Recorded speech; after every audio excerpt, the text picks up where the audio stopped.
ಲೋಕಸಭಾ ಚುನಾವಣಾ ಕಣ ದಿನದಿಂದ ದಿನಕ್ಕೆ ಕಾವು ಪಡೆದುಕೊಳ್ಳುತ್ತಿದೆ. ಯಾವುದೇ ರಾಷ್ಟ್ರೀಯ ಪಕ್ಷಗಳ ಅಭ್ಯರ್ಥಿಗಳ ಪಟ್ಟಿ ಇನ್ನೂ ರಿಲೀಸ್ ಆಗದೇ ಇದ್ರೂ ಕೂಡ ಆರೋಪ ಪ್ರತ್ಯಾರೋಪ ಮಾತ್ರ ನಿರಂತರವಾಗಿ ಕಾಂಗ್ರೆಸ್ ಬಿಜೆಪಿ ಮಧ್ಯೆ ಮುಂದುವರೆದಿದೆ. ರಫೇಲ್ ವಿಚಾರದಲ್ಲಿ ಇದೀಗ ಮತ್ತೊಮ್ಮೆ ಬಿಜೆಪಿ ವಿರುದ್ಧ ತೊಡೆತಟ್ಟಿರುವ ಕಾಂಗ್ರೆಸ್ ರಫೇಲ್ ಭ್ರಷ್ಟಾಚಾರದ ಸಾರ್ವಜನಿಕ ಮಾಹಿತಿ ಕೈಪಿಡಿ ಎನ್ನುವ ಮಾಹಿತಿ ಪತ್ರಿಕೆಯನ್ನ ಹೊರತಂದಿದೆ. ಲೋಕಸಮರದ ಕಾವು ತೀವ್ರತೆಯನ್ನ ಪಡೆದುಕೊಳ್ಳುತ್ತಿದೆ. ಕಾಂಗ್ರೆಸ್ ಬಿಜೆಪಿ ಅಭ್ಯರ್ಥಿಗಳ ಪಟ್ಟಿ ಇನ್ನೂ ಬಿಡುಗಡೆಗೊಂಡಿಲ್ಲ.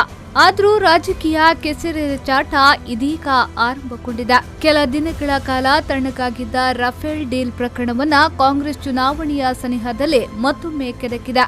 ಬ್ರಹ್ಮಾಂಡ ರಫೇಲ್ ಭ್ರಷ್ಟಾಚಾರ ಎನ್ನುವ ಸಾರ್ವಜನಿಕ ಮಾಹಿತಿ ಕೈಪಿಡಿಯನ್ನ ಹೊರತರುವ ಮೂಲಕ ಇದೀಗ ಮತ್ತೊಮ್ಮೆ ಬಿಜೆಪಿ ವಿರುದ್ಧ ಸಮರ ಸಾರಿದೆ. ಸುಮಾರು 16 ಪುಟಗಳನ್ನು ಹೊಂದಿರುವ ಕೈಪಿಡಿ ಪುಸ್ತಕವನ್ನ 5,000 ಮನೆಗೆ ತಲುಪಿಸಲು ಜಿಲ್ಲಾ ಕಾಂಗ್ರೆಸ್ ಮುಂದಾಗಿದೆ.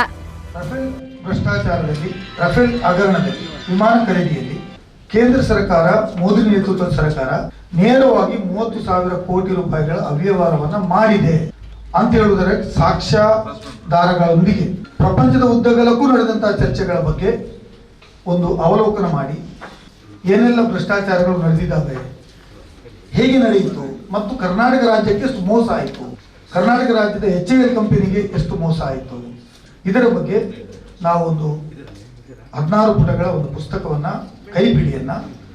ಮಾಹಿತಿ ಕೈಪಿಡಿಯನ್ನು ಹೊರಗೆ ತಂದಿದ್ದೇವೆ. ದಕ್ಷಿಣ ಕನ್ನಡ ಜಿಲ್ಲಾ ಕಾಂಗ್ರೆಸ್ ಸಮಿತಿಯ ಮೂಲಕ ಹೊರತರಲಾದ ಮಾಹಿತಿ ಪುಸ್ತಕವನ್ನ ಕೆಪಿಸಿಸಿ ಹಿರಿಯ ಉಪಾಧ್ಯಕ್ಷ, ಕಾಂಗ್ರೆಸ್ ಶಿಸ್ತು ಸಮಿತಿಯ ಅಧ್ಯಕ್ಷ ವಿಆರ್ ಸುದರ್ಶನ್ ಬಿಡುಗಡೆಗೊಳಿಸಿದ್ರು.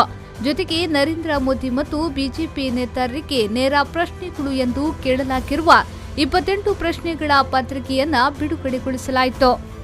ಈ ಸಂದರ್ಭ ಮಾತನಾಡಿದ ಸುದರ್ಶನ್ ಅವರು, ಕಳೆದ 5 ವರ್ಷಗಳಲ್ಲಿ ಕೇಂದ್ರದಲ್ಲಿ ಆಡಳಿತ ನಡೆಸಿದ ಬಿಜೆಪಿ ಸರ್ಕಾರದ ವೈಫಲ್ಯಗಳನ್ನು ತಿಳಿಸುವ ನಿಟ್ಟಿನಲ್ಲಿ ಈ ಪುಸ್ತಕಗಳನ್ನು ಹೊರತರಲಾಗಿದೆ. ರಫೇಲ್ ಡೀಲ್ನಲ್ಲಿ ಬಹಳ ದೊಡ್ಡ ಭ್ರಷ್ಟಾಚಾರ ನಡೆದಿದೆ. ಅದನ್ನೆಲ್ಲ ಜನತೆಗೆ ತಿಳಿಸುವ ನಿಟ್ಟಿನಲ್ಲಿ ಇದನ್ನ ಹೊರತರಲಾಗಿದೆ ಎಂದು ಬಿಜೆಪಿಯ ವಿರುದ್ಧ ವಾಗ್ದಾಳಿ ನಡೆಸಿದ್ರು. ನಾವು ರಫೇಲ್ ವಿಮಾನಗಳ ಬಗ್ಗೆ ಹಗುರವಾಗಿ ಮಾತಾಡ್ತಾ ಇಲ್ಲ, ಟೆಕ್ನಾಲಜಿ ಬಗ್ಗೆ ಹಗುರವಾಗಿ ಮಾತಾಡ್ತಾ ಇಲ್ಲ. ದೇಶದ ಹಿತದೃಷ್ಟಿಯಿಂದ ಅಂತ ಯುದ್ಧ ವಿಮಾನಗಳ ಅಗತ್ಯ ಇದೆ ಅನ್ನುವಂಥದ್ದನ್ನ ನಾವು ಒಪ್ಕೊಳ್ತೀವಿ. ಆದ್ರೆ ಖರೀದಿನಲ್ಲಿ ನಡೀತಲ್ಲ ಭ್ರಷ್ಟಾಚಾರ, ಅದರ ಎಲ್ಲ ವಿವರಗಳನ್ನು ಕೊಟ್ಟಿದ್ದಾರೆ ನಮ್ಮ ಐವನ್ ಡಿಸೋಜ್ ಅವರು. ಅದರ ಬಗ್ಗೆ ಸಂಪೂರ್ಣವಾಗಿ ಅದು ಕೊಟ್ಟಿದ್ದಾರೆ ವಿವರಗಳನ್ನ. ಟ್ರಾನ್ಸ್ಪರೆನ್ಸಿ ಬೇಡ, ಪಾರ್ಲಿಮೆಂಟ್ ಅಲ್ಲಿ ಉತ್ತರ ಕೊಡೋದಿಲ್ಲ. ಅಂದ್ರೆ ನೀವು ಯಾವುದನ್ನು ಕೂಡ ಸಪ್ರೆಸ್ ಮಾಡಬೇಕು, ಸರ್ಕಾರ ಮುಚ್ಚಿ ಹಾಕಬೇಕು ಅಂತಕ್ಕಂಥ ಒಂದು ಉದ್ದೇಶ ನಿಮ್ಮಲ್ಲಿದೆ ಅಂತ ಹೇಳಿ ದೇಶದ ಜನರು ಅರ್ಥ ಮಾಡ್ಕೊಳ್ಳೋದಷ್ಟು ಅರ್ಥ ಆಗೋದಿಲ್ಲ ಅಂತ ನೀವು ತಿಳ್ಕೊಂಡಿದ್ದೀರಾ.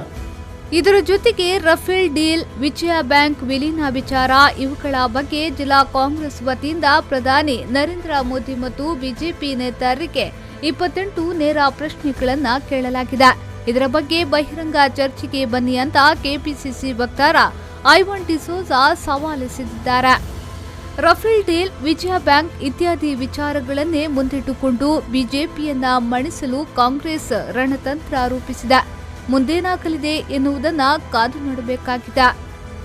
ಶರತ್ ಸಾಲ್ಯಾನ್, ವಿ4 ನ್ಯೂಸ್ 24/7 ಮಂಗಳೂರು.